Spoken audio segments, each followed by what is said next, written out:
Hi friends, ಎಲ್ಲರಿಗೂ ಸವಿ ಅಡುಗೆ ಮನೆಗೆ ಸ್ವಾಗತ.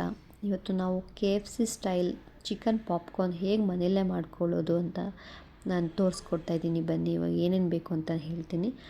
ನಾನು ಪೆಪ್ಪರ್ ಪೌಡರ್ ತೊಗೊಂಡಿದ್ದೀನಿ, ಆಮೇಲೆ ಮೈದಾ ತೊಗೊಂಡಿದ್ದೀನಿ, ಶುಂಠಿ ಬೆಳ್ಳುಳ್ಳಿ ಪೇಸ್ಟ್ ತೊಗೊಂಡಿದ್ದೀನಿ, ಉಪ್ಪು ತೊಗೊಂಡಿದ್ದೀನಿ, ರುಚಿಗೆ ತಕ್ಕಷ್ಟು ಹಾಲು, ಆಮೇಲೆ ಖಾರದ ಪುಡಿ, ಪೆರಿ ಪೆರಿ ಮಸಾಲ ತೊಗೊಂಡಿದ್ದೀನಿ, ಆಮೇಲೆ ಒಂದು ಅರ್ಧ ಮುಕ್ಕಾಲು KGಯಷ್ಟು ಚಿಕನ್ ತೊಗೊಂಡಿದ್ದೀನಿ ಬೋನ್ಲೆಸ್.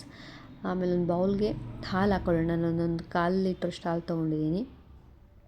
ಈಗ ಹಾಲಿಗೆ ಒಂದು ಸ್ವಲ್ಪ ಉಪ್ಪು ಹಾಕ್ಕೊತಿದ್ದೀನಿ.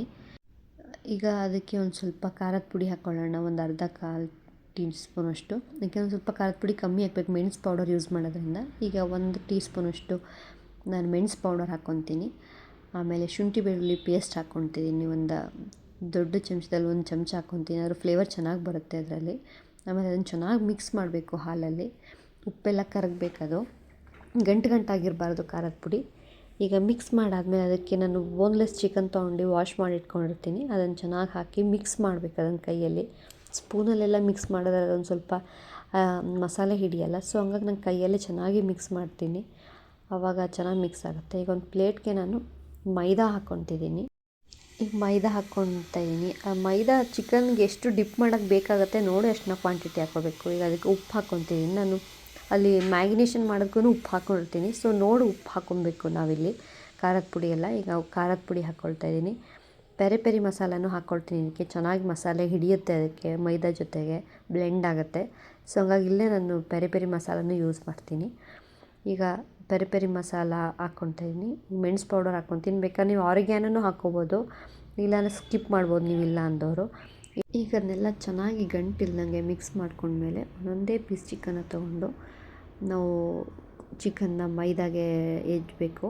ಅದಾದಮೇಲೆ ಅದನ್ನು ಕ್ಲೀನಾಗಿ ಕೋಟ್ ಮಾಡಾದ್ಮೇಲೆ ಮೈದಾನ ನಾವು ಫ್ರೀಝರ್ ವಾಟರ್ ಇಟ್ಕೊಂಡಿರ್ತೀವಲ್ಲ ಬೌಲಲ್ಲಿ, ಆ ಫ್ರೀಝರ್ ವಾಟರ್ ಒಳಗೆ ಹಾಕಿ ಮತ್ತು ಅದೇ ಥರ ಎಲ್ಲ ಚಿಕನ್ನೂ ಮೈದಾದಲ್ಲಿ ಇದು ಮಾಡಿಬಿಟ್ಟು ಫ್ರೀಝರ್ ವಾಟರಿಂದ ಮತ್ತೆ ತೆಗೆದು ಮೈದಾಗೆ ಇನ್ನೊಂದು ಸತಿ ಡಿಪ್ ಮಾಡಬೇಕು.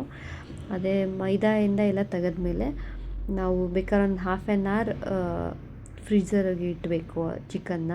ಒಂದು ಅರ್ಧ ಗಂಟೆ ಫ್ರಿಜ್ಜಿಗೆ ಇಟ್ಟರೆ ಚೆನ್ನಾಗಿ ಕೋಟ್ ಆಗಿರುತ್ತೆ, ಎಲ್ಲ ಮೈದಾ ಚಿಕನ್ ಅಂಟ್ಕೊಂಡಿರುತ್ತೆ. ನಾವು ಚೆನ್ನಾಗಿ ಕೋಟ್ ಮಾಡಾದಮೇಲೆ ಅದನ್ನು ಡೀಪ್ ಫ್ರೈ ಮಾಡ್ಬೋದು. ಚೆನ್ನಾಗಿ ಎಣ್ಣೆ ಕಾಯ್ದಿರಬೇಕು ನಾವು ಡೀಪ್ ಫ್ರೈ ಮಾಡೋಕ್ಕೆ. ಎಣ್ಣೆ ಕಾದಿಲ್ಲ ಅಂದರೆ ಅದು ಮೈದಾ ಬಿಟ್ಕೊಂಡ್ಬಿಡುತ್ತೆ ಚಿಕನಿಂದ. ಈಗ ನೋಡಿ ಗೋಲ್ಡನ್ ಫ್ರೈ ಆಗೋವರೆಗೂ ಚೆನ್ನಾಗಿ ಮೀಡಿಯಮ್ ಫ್ಲೇಮಲ್ಲಿ ಅದನ್ನು ಫ್ರೈ ಮಾಡಬೇಕು. ಅದು ಗೋಲ್ಡನ್ ಫ್ರೈ ಆಗಿದೆ ಅಂತ ಗೊತ್ತಾದಮೇಲೆ ಅದನ್ನು ಬೇಕಾದ್ರೆ ತೆಗೆದು ಬಿಸಿ ಬಿಸಿ ಇರುವಾಗಲೇ ಅದಕ್ಕೆ ಪೆರಿ ಪೆರಿ ಮಸಾಲ ಪೌಡರ್ನ ಸ್ಪ್ರಿಂಕಲ್ ಮಾಡಿ, ನಾವು ಇದೇ ಥರ ಚಿಕನ್ ಪಾಪ್ಕಾರ್ನ್ ಹೇಗೆ ಮಾಡಿದ್ವಿ ಅದೇ ಥರ ಬೇಕಾದ್ರೆ ನಾವು ಚಿಕನ್ದು ವಿಂಗ್ಸ್ ಮತ್ತು ಲೆಗ್ ಪೀಸ್ನ ಯೂಸ್ ಮಾಡಿಬಿಟ್ಟು KFC ಸ್ಟೈಲಲ್ಲಿ ಯಾವ ಥರ ಮಾಡ್ತಾರೆ ಅದೇ ಥರ ಚಿಕನ್ ವಿಂಗ್ಸ್ ಕೂಡ ಮಾಡ್ಕೊಬೋದು, ಚಿಕನ್ ಲೆಗ್ ಪೀಸ್ ಕೂಡ ಮಾಡ್ಕೊಬೋದು. ಎಲ್ಲದೂ ಚೆನ್ನಾಗಿರುತ್ತೆ. ಅದೇ ಅದೊಂದು ಸ್ವಲ್ಪ ಜಾಸ್ತಿ ಡೀಪ್ ಫ್ರೈ ಮಾಡಬೇಕು, ಟೈಮ್ ತೊಗೊಳುತ್ತೆ. ಚಿಕನ್ ಲೆಗ್ ಪೀಸ್ ಎಲ್ಲ ಆಯಿಲಲ್ಲಿ ಫ್ರೈ ಆಗೋದ್ರಿಂದ. ನಾವು ಚಿಕನ್ ಪಾಪ್ಕಾರ್ನ್ ಆದರೆ ಸಂಜೆ ಟೈಮ್ ಸ್ನ್ಯಾಕ್ಸಿಗೆಲ್ಲ ತಿನ್ಬೋದು. ಮಕ್ಕಳೆಲ್ಲ ತುಂಬ ಇಷ್ಟಪಟ್ಟು ತಿಂತಾರೆ ಚಿಕನ್ ಪಾಪ್ಕಾರ್ನ್ ಆದರೆ, ಬೋನ್ಲೆಸ್ ಇರೋದ್ರಿಂದ. ವಯಸ್ಸಾಗಿರೋರ್ಗು ಕೊಡ್ಬೋದು ಇದನ್ನು. ನೋಡಿ ಇವಾಗೆಲ್ಲ ಗೋಲ್ಡನ್ ಫ್ರೈ ಆಗಿ ನಮ್ಮದು ಚಿಕನ್ ಪಾಪ್ಕಾರ್ನ್ ರೆಡಿ ಆಗಿದೆ. ನಾವು ಮಯೋನೀಸ್ ಜೊತೆಗೆ ಸರ್ವ್ ಮಾಡ್ಬೋದು. ನೋಡಿ ನಾವು ಮಾಡಿರೋ ಚಿಕನ್ ಪಾಪ್ಕಾರ್ನ್ ಇಷ್ಟ ಆಗಿದ್ರೆ ನಮ್ಮ ಚಾನಲ್ನ ಲೈಕ್ ಮಾಡಿ, ಶೇರ್ ಮಾಡಿ, ಸಬ್ಸ್ಕ್ರೈಬ್ ಮಾಡಿ.